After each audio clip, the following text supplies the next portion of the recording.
அதிசயங்களை செய்கிற நம்முடைய கர்த்தராகிய இயேசு கிறிஸ்து. அந்த அதிசயத்தை நம்ம பார்க்க வேண்டும் என்று சொன்னால், ஒவ்வொரு நாளும் ஆண்டவருடைய சமூகத்தில் முழங்கால் நிற்கும் பொழுது அந்த அதிசயத்தை கர்த்தர் செய்வார். மனுஷனால் செய்ய முடியாத கர்த்தர் செய்வார். அந்த ஜெபம் கர்த்தருடைய சமூகத்தில் வானத்திலே போய் எட்டுகிறதா. அந்த ஜெபத்திற்கு கர்த்தர் பதில் கொடுத்து வழிவாசல்கள் எல்லாவற்றையும் திறந்து கர்த்தர் ஆசீர்வதிக்கிற தேவனாய் இருக்கிறார். அந்த ஜெபத்தை நம்முடைய கர்த்தராகிய இயேசு கிறிஸ்து ஏறெடுத்தார். ஜெபம் முழங்கால் படியிட்டு வேர்வை சிந்தி தேவனை நோக்கி விண்ணப்பித்த பொழுது தேவ ஆவியானவர் அவர் மேலே இறங்கி வந்தார். அந்த ஜெபத்தை தான் நாமும் இன்றைக்கும் இரவும் பகலும் செய்து கொண்டு வருகிறோம். அநேக கிறிஸ்தவர்கள் முழங்காலே கர்த்தருடைய சமூகத்தில் நின்று கொண்டிருக்கிறார்கள். அதன் நிமித்தமாக அநேக அதிசயத்தை நாம் பெற்றுக்கொள்ளுகிறோம், காண்கிறோம். இன்றைக்கு அந்த அதிசயத்தை தான் இன்றைக்கு நாம் கண்டிருக்கிறோம். இந்த தமிழ்நாட்டுக்குள்ள, இந்த தமிழ்நாடை கர்த்தர் நேசிக்கிறபடினால இந்த தமிழ்நாட்டில் ஒரு மனுஷனை கர்த்தர் நமக்கு கொடுத்திருக்கிறார். அந்த மனுஷன் கர்த்தராகிய இயேசு கிறிஸ்துவை மிகவும் நேசித்தபடினால தான் அந்த மனுஷன் முழங்காலே பொருத்தனை பண்ணினார். எப்படி பண்ணாரா? முழங்காலே பொருத்தனை பண்ணினார். அந்த முழங்காலே பொருத்தனை பண்ணினபடினால இந்த தமிழ்நாட்டில் ஒரு அதிசயம் நடந்துருச்சு. இதுவரைக்கும் காணாத அதிசயத்தை கண்டிருக்கிற இந்த தமிழ்நாட்டு மக்கள் இந்த ஜெபம், முழங்கால் ஜெபத்தின் நிமித்தமாய் இப்படிப்பட்ட ஒரு அதிசயம் நடக்குமா என்று சொல்லி அதிசயமாய் பார்த்த இந்த கடவுள் இல்லை என்று சொல்லுற இந்த நபர்கள் அநேக பேர் அதிசயமாய் பார்த்தார்கள்.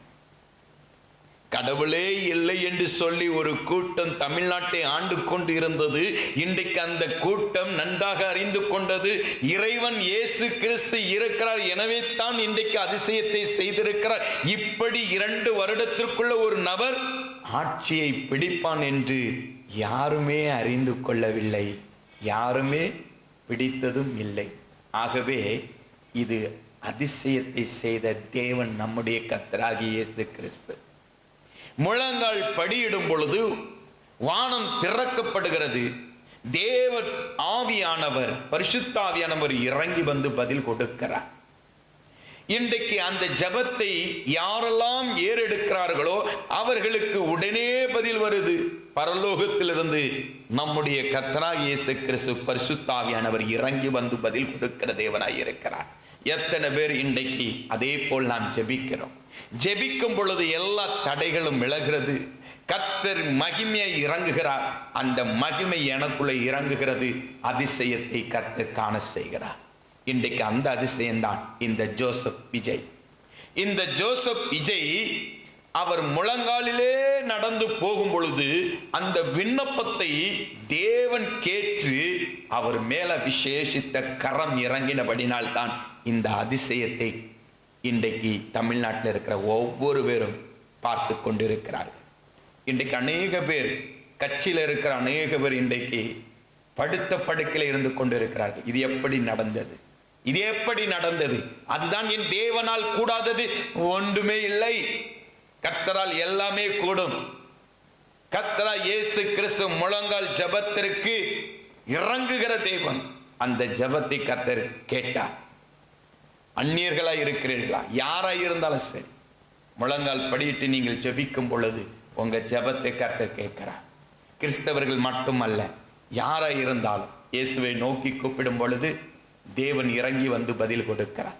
இன்றைக்கு இந்த சிஎம் ஜோசப் விஜய் முழங்கால் ஜெபத்தினாலே தமிழ்நாட்டை இன்றைக்கு ஆள கர்த்தர் அபிஷேகம் பண்ணியிருக்கிறார். இந்த அபிஷேகத்தை இனி எந்த மனுஷனாலும் எடுத்துக்கொள்ள முடியாது. கர்த்தருடைய கரம் அவரோடு இருக்கிறது. ஆகவே இன்றைய தினத்தில் நமக்கு கொடுக்கப்பட்டிருக்கிற இந்த சிஎம் ஜோசப் விஜய் அவர்களுக்காக நாம் ஜெபிக்க போகிறோம். சாலோமோன் ஜெபித்தான். எப்படி ஜெபித்தான் தெரியுமா? முழங்கால் படியிட்டு 2 கரங்களை வானத்திற்கு நேராக நீட்டி தேவனே நீ ஆசீர்வதியும் என்று சொல்லி கூப்பிடும் பொழுது அவன் கேட்டது ஞானம். கர்த்தர் கொடுத்தது ஞானமும் ஐஸ்வர்யத்தையும் கொடுத்தார். அந்த முழங்கால் ஜெபத்திற்கு கர்த்தர் பதில் கொடுக்கிற தேவனாயிருக்கிறார்.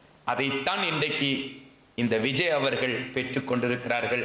ஆகவே ஞானமாய் கர்த்தர் இந்த ஜோசப் விஜய் மூலமாக இந்த தமிழ்நாட்டில் இருக்கிற ஒவ்வொரு ஜனங்களையும் நடத்துவார் என்று நாம் விசுவாசித்து ஜெபிக்கிறோம். அது மாத்திரமல்ல, இந்தியாவில் இருக்கிற எல்லா கிறிஸ்தவர்களுக்கும் ஜோசப் விஜய் தமிழ்நாட்டில் ஒரு சிஎம்ஐ இருக்கிறார் என்று எல்லோரும் சந்தோஷப்படுகின்ற இந்த ஜோசப். ஆகவே நாம் அவருக்காக ஜெபிப்போம். இந்த 5 வருடத்தில் கர்த்தர் அவரோடு இருந்து அற்புத அடையாளத்தை செய்யணும். அநேக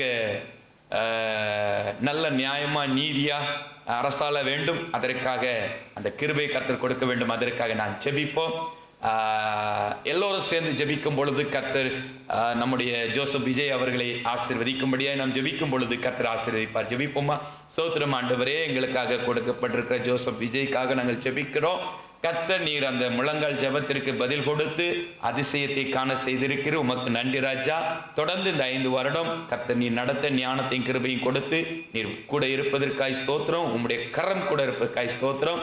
ஆசீர்வதி வழி நடத்தும். அதே போல சத்தத்தை கேட்ட ஒவ்வொரு மீதும் கர்த்தாவே இன்றைய தினத்துல இந்த முழங்கால் ஜெபத்தை ஏறெடுக்கிற ஒவ்வொரு பிள்ளைகள் மீதும் கர்த்தர் நீர் அதிசயத்தை காண செய்வதற்காய் நன்றி ராஜா.